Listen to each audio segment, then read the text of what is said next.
Olá pessoal, eu sou o professor Dr. José Jaime do Vale, especialista em Direito Médico, Biodireito, Bioética e Administração Hospitalar, e eu estou também na TV Relacionamento.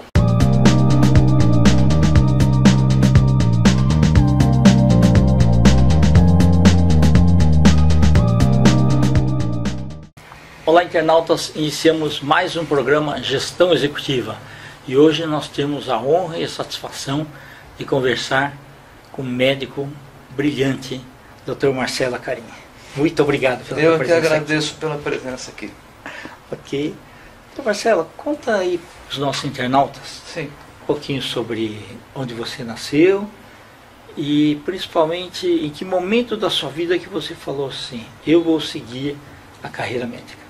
Muito bem, eu nasci em Piracicaba, aqui no interior do estado de São Paulo, bem pertinho, a 160 quilômetros. Eu fui criado em Araraquara. Tem alguns tios médicos já, irmãos do meu pai, meus pais eram economistas e tal. Os tios influenciaram? Influenciaram.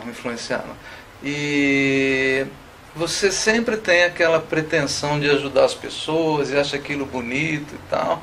Sem contar que todo médico é um pouco narcisista, acha bonito ser médico. Então fui crescendo naquele ambiente e tal, e fui me interessando pelo tema. Quando chegou ali no colégio e tal, que eu tinha que definir uma profissão, o meu pai foi me orientando, olha, pensa bem, vai vendo o que você vai fazer, vê mais ou menos o que você se sente bem fazendo, vê a minha profissão, a profissão da mamãe, que é uma área mais burocrática, os seus tios e tal.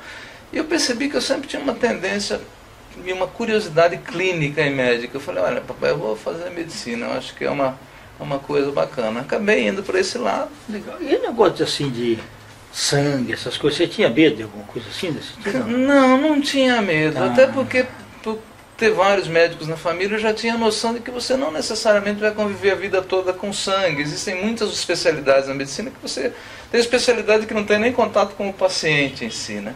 Okay. Cada especialidade funciona praticamente como uma profissão diferente. Se eu estiver me alongando, pode me interromper. Perfeito. Mas, por exemplo, o que faz um pediatra clínico é muito diferente do que faz um oftalmologista, ou um neurocirurgião, ou um médico legista, ou um médico que faça diagnóstico de imagem. Então essa questão do sangue, esse tipo de coisa, talvez atrapalhe o cara um pouco na formação, nas cadeiras básicas, mas depois disso o cara vai perdendo o horizonte desse tipo de problema, né? E a especialidade, você já sabia? Não. Eu entrei assim de coração aberto para sentir as diferentes especialidades e saber qual seria que me chamaria, né? No sentido vocacional, de vocare, do latim, né? De chamado. E fui fazendo a graduação tentando aproveitar tudo que cada especialidade oferecia, né? E acabei fazendo pediatria e depois me especializei em pneumopediatria. Ok, tá. E o fato assim de você começar, você aprendeu muito sobre as crianças, não, assim, aprende mais na prática do que até muito mais na prática. Principalmente, assim, tem algumas especialidades que dependem muito de uma certa maturidade e de uma certa formação familiar da pessoa. Por exemplo, o pediatra, ele é um pediatra antes de ter filhos e outro pediatra depois de ter filhos, porque a prática pediátrica, não só a prática clínica da pediatria, mas a prática doméstica do convívio com crianças modifica muito o resultado das coisas. Assim como o psiquiatra, digamos uma especialidade muito importante que é a psicanálise. É muito difícil o cara ser um excelente psicanalista antes dos 40 anos, porque tem que ter sofrido um pouco, vivido um pouco. Então. A pediatria está muito vinculada a esse tipo de coisa. É muito interessante esse aspecto da pediatria. E o fato de você ter feito aí a pneumo, foi porque você começou a constatar inúmeros casos de crianças que necessitavam desse tipo de ajuda? Desse tipo de ajuda. Assim, a escolha da especialidade ela é movida por alguns fatores, geralmente não é uma escolha única, né? Existem algumas coisas dentro da pediatria que aborrecem muito o pediatra, principalmente se você estiver já no final de carreira. Existem algumas coisas, por exemplo, diarreia, dor abdominal, são coisas muito recorrentes na pediatria, que você tem uma solução bastante limitada e você vai aposentar 30 anos depois ouvindo a mesma queixa. Isso te aborrece um pouco. Pneumopediatria é uma coisa mais intrigante por causa do aparelho respiratório. Você tem bons resultados com os tratamentos, né?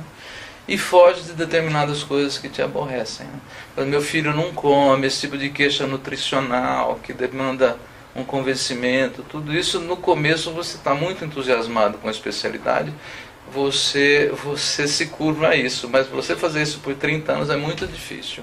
A pneumopediatria é uma coisa que você resolve um pouco mais rápido e com menos sofrimento emocional para a gente que exerce a especialidade. O nível de assertividade é melhor. É melhor, exatamente. Isso é um prognóstico bastante bom hoje também.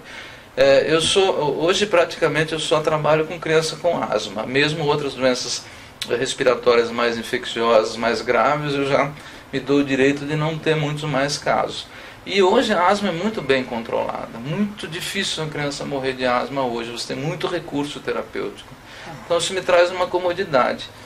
Esse é um conselho para os jovens médicos: quando você vai escolher uma especialidade, você tem que pensar que você vai exercer aquilo por décadas.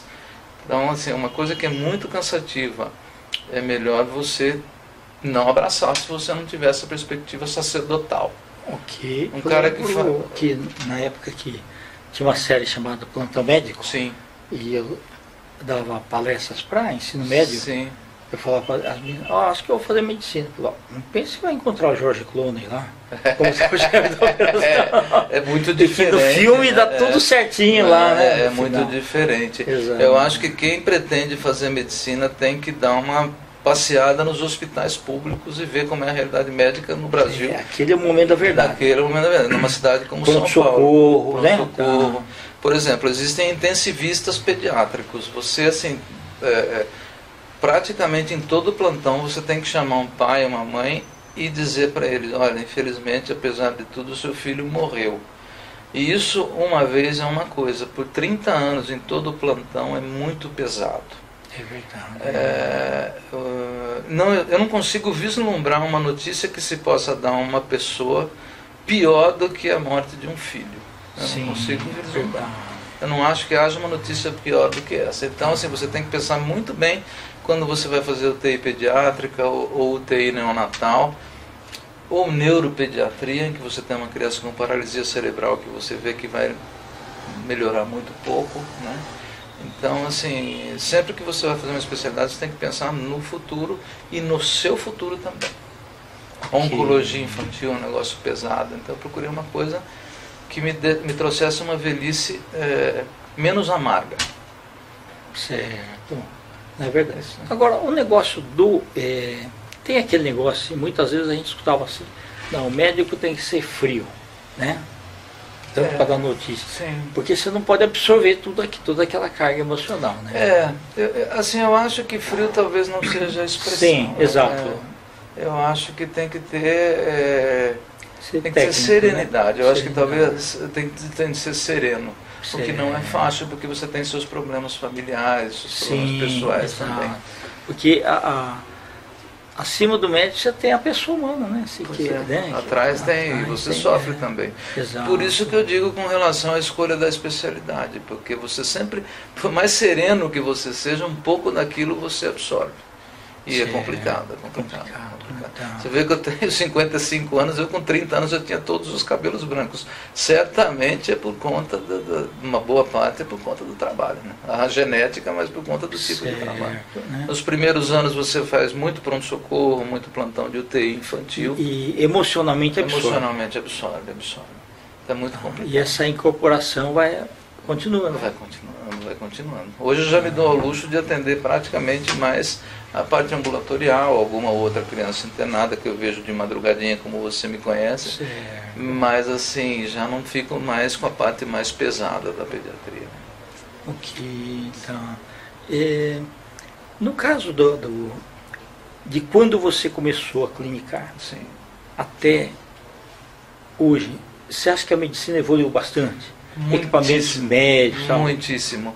Eu me formei em 1989 e trabalho num hospital escola. A medicina que eu exercia no primeiro ano de residência praticamente não existe mais. Só exatamente o exame clínico, a história clínica, mas os recursos diagnósticos e terapêuticos mudaram muito. E hoje muito mais rápido. Muito mais rápido e muito mais eficientes. Ok. Muito mais eficientes. Hoje você tem...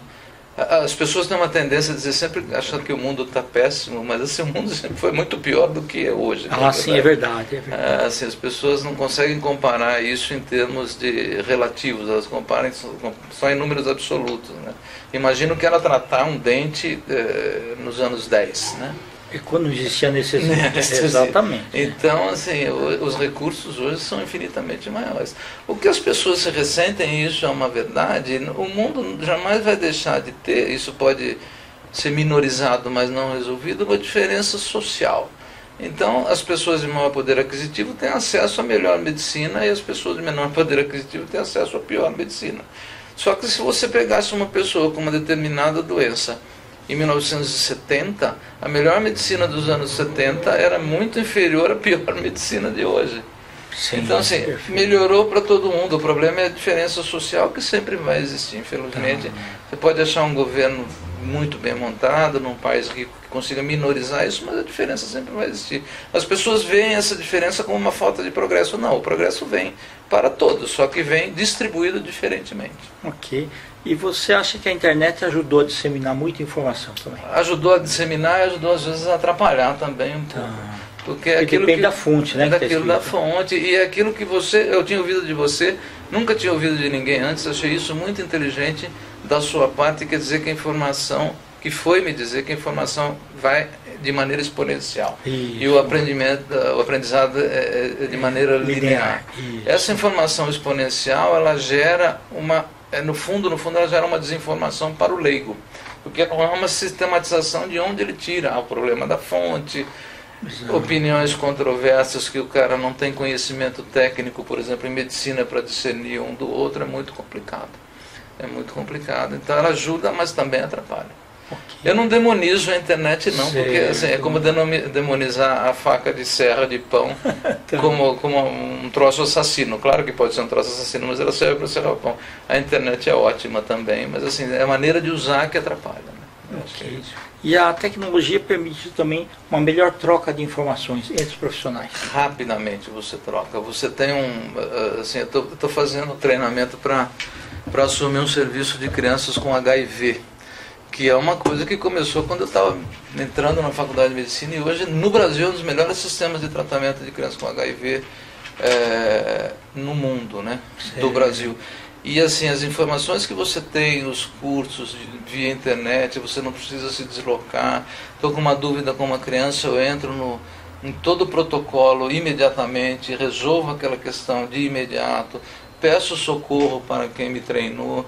Então isso ajudou muito e acaba beneficiando o paciente. Né? Certo. Então hoje a capacidade de cura em HIV é exponencialmente maior do que quando começou. A gente não fala em cura, mas a gente fala em controle. Em controle, né? Hoje o controle é muito melhor do que quando era lá.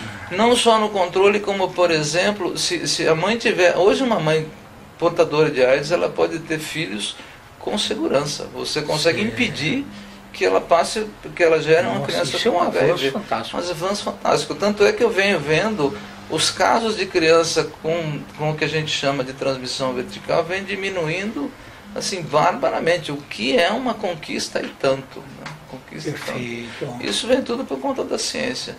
Espero que os governos não desmanchem o processo de tratamento de HIV, porque no Brasil é modelo, funciona muito bem. Você falou em asma. Tem muita gente que tem asma? Tem muita criança com asma, principalmente. Assim, meu público é praticamente só criança. Né? Fiz pediatria e depois pneuma infantil, então não atendo asmáticos adultos. Mas a incidência de asma é muito grande. A asma é uma doença multifatorial. Né? Tem um componente genético, um componente ambiental. E principalmente em cidades maiores a incidência é muito grande, é bastante grande. Entendi. Eu brinco que se aparecer um comprimidinho que cure a asma definitivamente, eu vou morrer de fome, porque eu tendo 100 crianças por dia, estão bem controladas, mas com asma. Né? Assim. E é interessante porque com todos esses avanços ainda nós não conseguimos, né? O remédio assim, eficaz, aquele que... Para curar é difícil, né? É difícil. Assim, é muito improvável que a gente encontre isso a curto prazo. Existe muita ciência, mas assim tem muito da ajuda do acaso para as coisas, né? O caso clássico da penicilina, que era um fungo, né, que embolou do pão. E às vezes o cara está fazendo uma pesquisa, foi muito curioso. Tinha uma pesquisa, se eu puder contar uma história por favor. rápida. É uma pesquisa sobre um antidepressivo. Fizeram um grupo de controles num hospital psiquiátrico. E o antidepressivo ele não funcionou como antidepressivo, mas eles notaram que muitos pacientes pararam de fumar. O que aconteceu? Eles começaram a usar o remédio que era para depressão para controlar o tabagismo, e funcionou excelentemente bem. Quer dizer, obra do acaso, né? Sim, você verdade. pesquisa, você dá um tiro no pé e acerta na orelha, entendeu? Mas é muito interessante isso. O quanto o acaso ajuda a ciência, né? Eu me recordo que nos anos 90 o pessoal falava que existia a Apdion, que depois foi comprado pela Ródia. Sim. Eles estavam fazendo testes com pessoas para curar pressão alta. Sim. E começaram a notar que os pelos aumentavam aqui das pessoas, e aí acabou desenvolvendo o Regain, que era para calvície. Então é interessante. É muito interessante. O que poderia ser um efeito colateral vira um efeito terapêutico. É muito interessante. A ciência caminha muito nesse sentido, né? Perfeito. Hoje o maior cuidado com as crianças, se a gente for ver em termos o maior percentual de qualquer. É asma ainda? De doenças respiratórias? É asma. Hoje é asma. Já foi muito pneumonia, mas como a pneumonia hoje é uma coisa que tem menos, a maior parte das doenças respiratórias baixas, que a gente chama do pulmão, são as crianças com asma. Na verdade não é uma doença do pulmão, é uma doença dos brônquios, mas vamos chamar de doença pulmonar. As mais frequentes são as rinites alérgicas, que são vias aéreas respiratórias altas, né? Adianta uma pessoa pegar e mudar para a praia, ou sei lá, para a roça, sana o problema? Não, na verdade não sana. Ele continua porque, assim, o que pode minimizar um pouco só. Pode diminuir porque ela diminui a oferta de alergeno, mas isso é tratar uma parte só da coisa, né? Tem algumas coisas também que são vinculadas ao hormônio. É muito comum a criança ali, quando entra na adolescência, ela começar a diminuir as crises e até desaparecer. A asma tem um fenômeno muito curioso, a asma que inicia na infância. A criança, quando chega mais ou menos na adolescência, ela tende a desaparecer ou ficar minimizada, e em 70%, 80% das crianças. Quando ela chega lá para os 20, 25 anos, das 70 que desapareceram, em torno de 10 a 20 volta a ter. Então você tem um desaparecimento final de em torno de 50%. 50%, 60%, porque ela acaba voltando depois. Você tem um vínculo hormonal muito interessante que a gente não consegue ainda saber exatamente qual é. Perfeito. Doutor Marcelo, nós estamos nos instantes finais. Opa, eu fico muito grato. Eu que agradeço pelo seu tempo, por disseminar a sabedoria. Imagina, eu que agradeço pela oportunidade e agradeço a todos que nos assistiram também pela oportunidade. Queria que você deixasse uma mensagem para os nossos internautas. Sim. E também os seus contatos, do que você puder. Bom, os meus contatos são, eu tenho Facebook com o meu nome, Marcelo Acarini, com 2 Cs e I no final, Instagram com o mesmo nome também, @Marcelo Acarini, com 2 Cs e I no final. Quero agradecer a todos e cuidem da saúde, principalmente numa época dessa de pandemia. Ok, perfeito. Obrigado. Muito obrigado. Eu que agradeço. Internautas, com os agradecimentos então a esse fabuloso, incrível doutor e amigo Marcelo Acarini, nós finalizamos mais um Gestão Executiva. Um grande abraço e até a próxima.